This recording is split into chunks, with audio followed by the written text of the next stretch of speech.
Rev up your engines!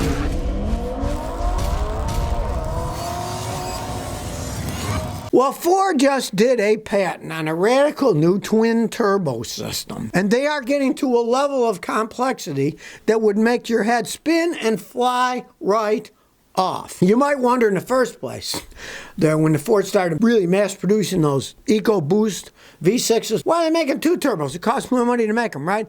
Well, the problem is, if you use smaller turbos like they were there in the old style EcoBoost, the smaller turbos don't have turbo lag because they weigh less, they spin faster, so when you need the boost, there isn't the turbo lag that you wait and then it takes off, right? Because they're smaller. But the problem with that is, at higher speeds, the smaller turbos don't pump enough air because they're too small. So what they're coming up with now is a twin turbo system where you use both a big turbo and a little turbo. And you might say, well, that's been done before.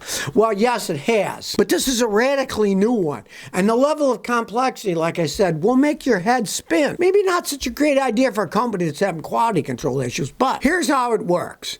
And this is so complex. Like I said, it's going to make your head spin. The new Ford VGT turbos on a gas engines alter the engine's intake valve timing to achieve a Miller combustion cycle. The combustion cycle keeps the intake valves open for the initial part of the compression stroke, which forces some of the intake charge back into the combustion chamber before the intake valve closes. This leads to an expansion ratio that's larger than a compression ratio, which not only improves the engine's thermal efficiency, but leads to lower exhaust gas temperatures. It is getting to rocket ship technology. And you know these things are going to break, right? And when they break, hardly anybody's going to know how to fix them, or it's going to be a deal just like BMWs I've worked on in the past. They integrated dual turbos on a straight 6-cylinder engine, right? And they're integrated into the exhaust manifold.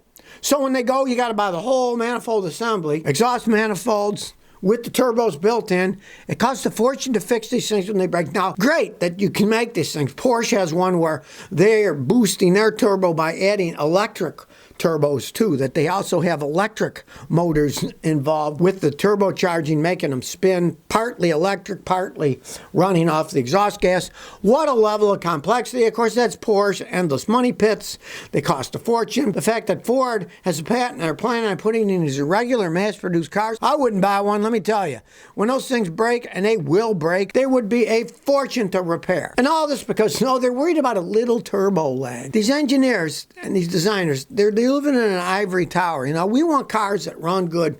We don't want all this complex crap that's going to break, cost a fortune to fix when it does break, and then they'll just sweep it all under the rug as they break and try to hope that they break after the warranty period is up. You know, they don't want to make trucks and vehicles that go 200,000, 300,000, 400,000 miles anymore. They want things that after warranty are going to break down, then you got to buy another one. And technology like this is just at the forefront of it. Yeah, it's interesting, rocket ship technology, but do we really need to be driving rocket ships? I don't think so. Bowtie Guy 87 says, I have flood damage on a 2012 Silverado 1500. I went through water and it was up to the top of the rim of the tire, but I knew I was in trouble. I tried to drive out in four-wheel drive, but by the time someone got to get me out, the water was filling my cup holders and made it midway up the dashboard. Now, I found out I only had liability even though I pay $300 a month for insurance. Can you help me?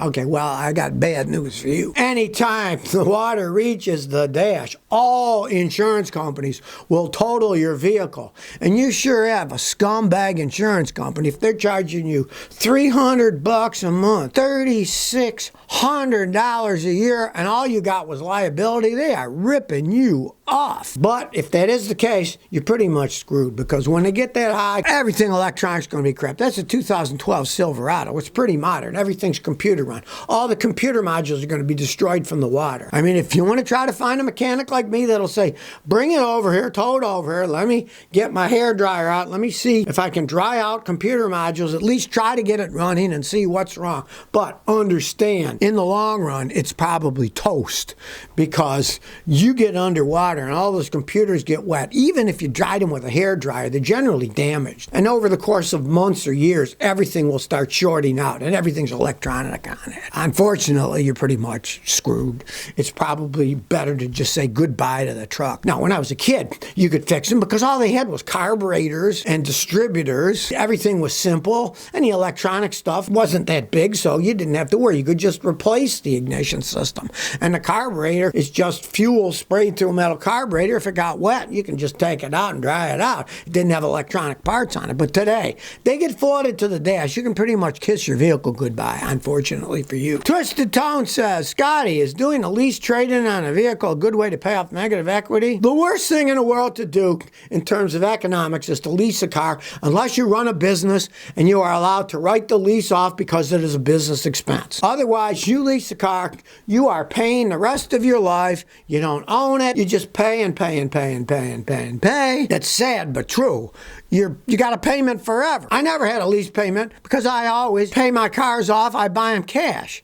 And the money I've saved, if I'd been leasing cars instead of buying them, the 54 years I've been driving cars, right, I would probably have lost, even if it's a crappy lease, $300 a month. 54 years. That's an awful lot of money that would have been flushed down the toilet, considering that I always buy used cars in those 54 years. I've spent less than $7,500 on my own personal cars. So even if I would have spent more money, it wouldn't matter. I'd be so in the hole leasing cars. Leasing cars is the dumbest thing on the earth to do unless you can write it off for a business expense. That's the only reason I'd ever advise anybody to lease a car. Or, I got to say, there is another reason, and that's this. Let's say you always wanted a Jaguar. I'd say, well, if you did, lease one for 2 or 3 years, get it out of your system, and then, get a better car, right? If you really want to have some fancy car, lease it for a few years just to get it out of your system so you don't lose all the money of how they depreciate and then have to fix them when they break down. Dad, you could lease a car then, but for most people, leasing a car is just a stupid decision, unless they can write it off for business. Lorenzo868 says, I have a humming noise under my car at low speed. Goes away. I can't hear it when I go 35 to 40. You think it might be a wheel bearing. No, it's not a wheel bearing.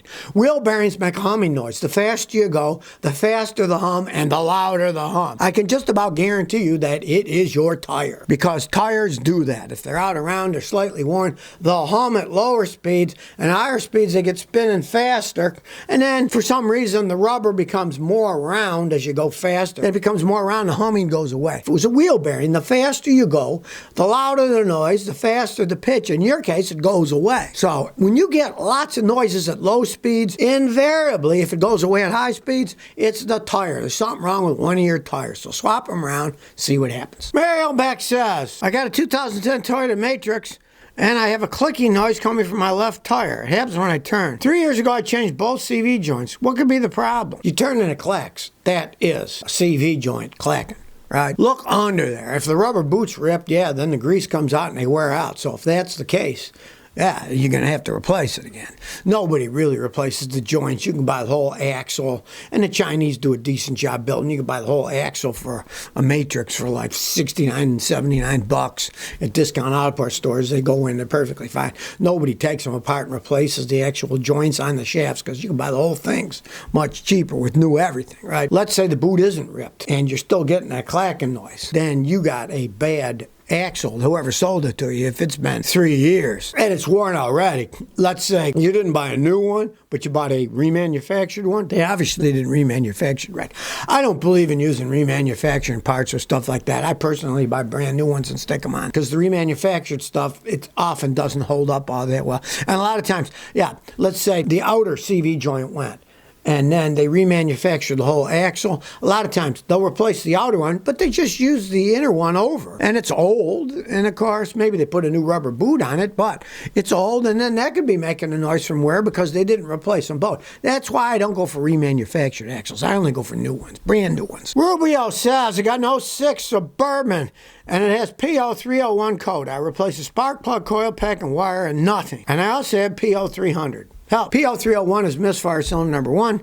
P0300 is random intermittent misfire. Understand this. Misfire means the engine is not running correctly. It doesn't even have to be a spark plug. Even though it's called misfire, if you have a bad fuel injector, it'll do that. What I would do with you is you got an 06 and you said you got 308,000 miles. Could be your engine's just worn out. Take all the spark plugs out.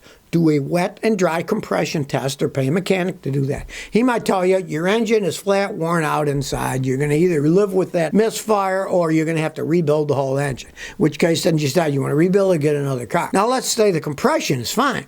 Then it could be a fuel injector. If your number one fuel injector is bad, it's going to misfire on number one. It isn't just not right spark. It can be wrong fuel, and it will also misfire.